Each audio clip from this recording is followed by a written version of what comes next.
नमस्कार दोस्तों, कैसे हैं आप लोग। मेरा नाम सौरभ कुमार है और मैं आप लोग को यहाँ पर संक्षिप्त इतिहास एनसीईआरटी सार संग्रह क्लास 6 to 12 पढ़ा रहा हूँ, जो कि आपका वन लाइनर है। महेश वर्णवाल की किताब। इस किताब से हम लोग पढ़ने जा रहे हैं चैप्टर नंबर 25, उत्तर भारत, पश्चिम भारत और दक्षिण भारत, उत्तर और पश्चिम भारत का राज। ठीक है, तो आज का जो हम चैप्टर नंबर 25 का पार्ट नंबर सी पढ़ेंगे। ठीक है, तो चलिए स्टार्ट करते हैं।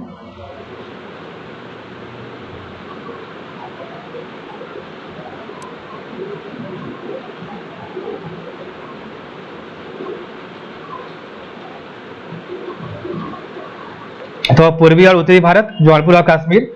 तो आपका जौनपुर यहाँ पर है। तो जौनपुर में स्वतंत्र सत्ता का संस्थापक मलिक सरवर नामक एक हीरा था।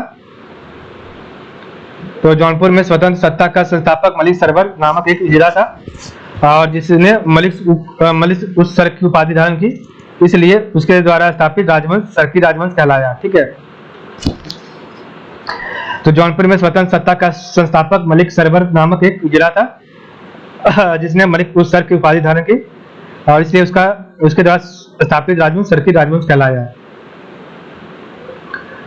मलिक सरवर फिरोज शाह तुगलक के समय का एक प्रमुख अमीर था। उसे मलिक उस सर पूर्व के स्वामी की किताब के साथ सल्तनत के पूर्वी क्षेत्र का शासक बना दिया गया था।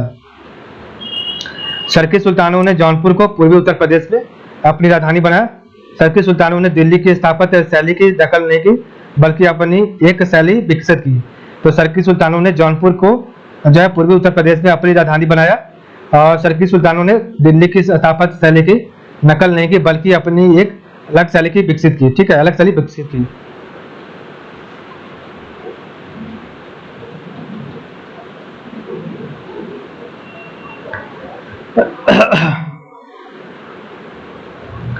जौनपुर में कवियों, साहित्यकारों, संतों और विद्वानों का जमघट सा लगा रहता था। प्रसिद्ध हिंदी महाकाव्य पद्मावत के रचयिता मलिक मोहम्मद जायसी जौनपुर के निवासी थे। जौनपुर को पूरब का सिराज कहा जाने लगा। 1484 ईस्वी में सुल्तान बहलोल लोदी ने जौनपुर को जीतकर सरकी राज को दिल्ली सल्तनत में मिला लिया था। तो 1484 में सुल्तान बहलोल लोदी ने जौनपुर को जीतकर सरकी राज को दिल्ली सल्तनत में मिला लिया था। नेक्स्ट आपका कश्मीर है। तो कश्मीर में मध्य युग का आरंभ 1320 ईस्वी में मंगोल आक्रमणों के साथ होता है। इससे पूर्व मीर कासिम व मोहम्मद गजनवी ने 2 बार 1015 और 1021 ईस्वी में कश्मीर को विजित करने का प्रयास किया था। 1286 ईस्वी में सिंहदेव ने कश्मीर में एक नए हिंदू राजवंश की स्थापना की और 1301 ईस्वी तक शासन किया। इसके पश्चात इसका भाई सुहादेव गद्दी पर बैठा। सुहादेव के शासनकाल में 1320 ईस्वी में दलूचा के नेतृत्व में मंगोलों का आक्रमण हुआ, जिसमें मंगोलों ने कश्मीरी जनता का नरसंहार किया। परिणाम स्वरूप सुहादेव बिना युद्ध किए भाग गया।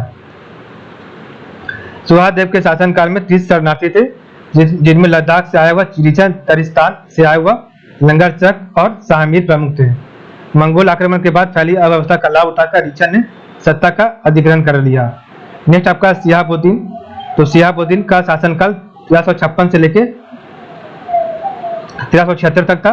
शाहमीर वंश का वास्तविक संस्थापक माना जाता है। तो शाहमीर वंश का वास्तविक संस्थापक शिहाबुद्दीन माना जाता है। उसने संपूर्ण कश्मीर पर अपने प्रभुत्व की स्थापना की और शासन का पुनर्गठन किया। सिकंदर शाह के शासनकाल 1389 से लेकर 1413 ईस्वी में ब्राह्मणों पर अत्याचार किया जाना शुरू हुआ। इसने लगभग सभी मंदिर तोड़ दिए। यह बुद्ध सिकंदर के नाम से जाना जाता था। सिकंदर के शासनकाल में प्रमुख ईरानी अप्रवासी सूफी संत सैयद अली हमदानी का पुत्र सैयद मोहम्मद हमदानी सुल्तान ने उसका सम्मान पूर्वक स्वागत किया और उनके लिए खानकाह का निर्माण किया। तो सिकंदर शाह के शासनकाल में ब्राह्मणों पर अत्याचार किया जाना शुरू हुआ। इसने लगभग सभी मंदिर तोड़ दिए। यह बुद्ध सिकंदर के नाम से जाना जाता था। सिकंदर के शासनकाल में प्रमुख ईरानी अप्रवासी सूफी संत सैयद अली हमदानी का पुत्र सैयद मोहम्मद हमदानी सुल्तान ने उसका सम्मान पूर्वक स्वागत किया और उनके लिए खानकाह का निर्माण कराया। जैनुल आबदीन 1420 से लेकर 1470। तो जैनुल आबदीन ने सहिष्णुता और उदारता की नीति को लागू कर दिया। मंगोल आक्रमण के 100 वर्ष के बाद जैनुल आबदीन कश्मीर की गद्दी पर बैठा। उसे कश्मीर के मुस्लिम शासकों में से सबसे अच्छा शासक माना जाता है। उसने जजिया और गोवध बंद करवा दिया तथा हिंदुओं की इच्छा का आदर करते हुए सती प्रथा से प्रतिबंध हटा दिया। उसकी सरकार में हिंदू कई ऊंचे पदों पर आसीन थे। उदाहरण के लिए श्रिया भट्ट न्याय विभाग का मंत्री और दरबारी वैद्य था। सुल्तान पढ़ा लिखा था तथा कविता भी लिखता था। वह फारसी, कश्मीरी संस्कृति और तिब्बती भाषाओं में पारंगत था। ठीक है। उसके आदेश पर संस्कृत की कई रचनाओं का फारसी में अनुवाद किया गया। इनमें महाभारत के अतिरिक्त कलहन द्वारा लिखा गया राजा तरंगिणी कश्मीर का इतिहास भी शामिल था। कुतुब उपनाम से फारसी कविता लिखता था।